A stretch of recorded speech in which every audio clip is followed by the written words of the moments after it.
প্রিয় দর্শক আসসালামু আলাইকুম। আজকের আয়োজনে স্বাগতম জানাচ্ছি। আজকে অনেক মজার স্পাইসি নুডলস শেয়ার করব। যারা ঝাল খেতে পছন্দ করেন তাদের কিন্তু রেসিপিটা খুব পছন্দ হবে। আজকে আমি চিকেন দিয়ে নুডলস তৈরি করব। আপনারা চাইলে ডিম বা গরুর মাংস দিয়ে তৈরি করতে পারেন। আশা করছি নতুন পুরাতন সবার ভালো লাগবে। ভালো লাগলে আমার চ্যানেলটা সাবস্ক্রাইব করে লাইক দিয়ে পাশে থাকবেন।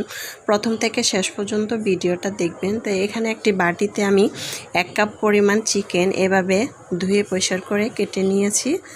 তারপর আমি এখানে হাফ চা চামচ দিয়ে দিব গোলমরিচের গুঁড়াটা, হাফ চা চামচ করে রসুন বাটা, আদা বাটা দিয়ে দিব। তারপরে আমি এখানে সয়া সস দিয়ে দিব 1 টেবিল চামচ, সস দিয়ে দিব 2 টেবিল চামচ, হাফ চা চামচ লবণ দিয়ে দিব। দিয়ে একটা চামচের সাহায্যে আমি এটাকে মিক্স করে নিব। মিক্স করে আমি 10 মিনিটের জন্য রেস্টে রাখবো। তারপর আমি আরেকটা বাটিতে আমি এখানে সস দিয়ে দিব 3 টেবিল চামচের মতো, সয়া সস দিয়ে দিব 3 টেবিল চামচের মতো। তারপরে আমি মরিচের গুঁড়া দিয়ে দিব 2 টেবিল চামচের মতো। আপনারা ঝাল বেশি খেলে বেশি দিতে পারেন। তারপর আমি এখানে আধা কাপের থেকেও কম চিনি দিয়ে দিলাম। তারপর হাফ চা চামচ লবণ দিয়ে দিলাম। তারপর আমি একটা চামচের সাহায্যে মিক্স করে নিব।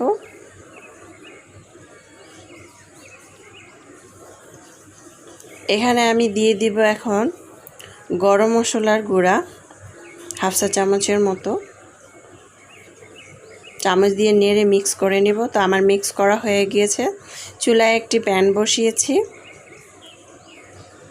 আগে থেকে পানি আর হাফ চা চামচ তেল আর লবণ দিয়ে রেখেছিলাম। এখন নুডলসটাকে দিয়ে আমি সিদ্ধ করে নেব। আমি এই নুডলসটা নিয়েছি, আপনারা চাইলে ম্যাগি নুডলসও নিতে পারেন, যে কোনো নুডলস নিতে পারবেন।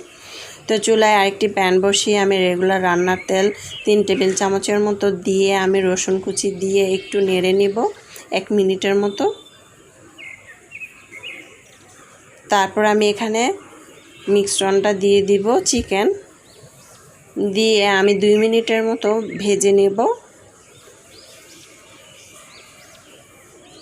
চুলার আঁচটা মিডিয়াম সাইজে রেখে। আপনারা তেলটা আর একটু বেশি চাইলে বেশি দিতে পারেন, আমি একটু কম পরিমাণ তেল দিয়েছি। আমার কিন্তু ভাজা হয়ে গিয়েছে। এখন আমি এখানে দিয়ে দিব পেঁয়াজ কুচি আধা কাপের মতো, ক্যাপসিকাম কুচি সবুজটা দিয়ে দিলাম আধা কাপের মতো, টমেটো কুচি দিয়ে দিলাম আধা কাপের মতো, তারপরে গাজর কুচি দিয়ে দিলাম আধা কাপের মতো, বটবটি আধা কাপের মতো, কাঁচামরিচ কুচি দিয়ে দিলাম 10-12টার মতো। এখন আমি নেড়ে একটু ভেজে নেব।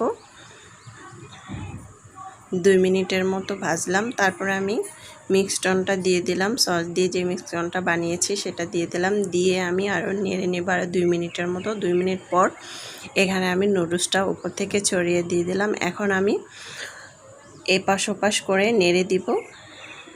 নুডলসটা বেশিক্ষণ রাখা যাবে না চুলার মধ্যে, না হলে নুডলসটা শক্ত হয়ে যাবে।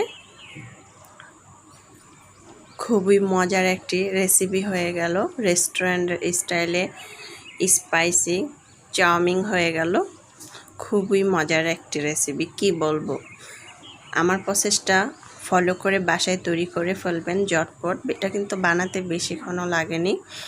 বাসার উপকরণ দিয়ে আপনারা বানাতে পারেন, যে কোনো জিনিস দিয়ে বা ডিম দিয়ে, মানে চিকেন বা গরুর মাংস যেটাই থাকুক না কেন সেটা দিয়ে বানাতে পারেন।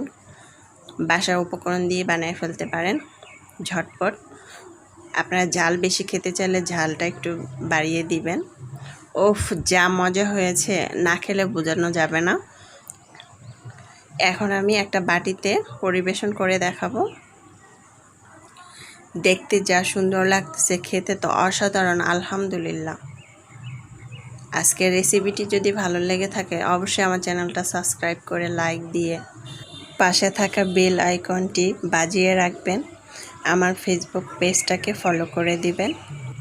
আশা করছি যারা নতুন রাঁধুনি তাদের কাজে লাগবে। আল্লাহ হাফেজ।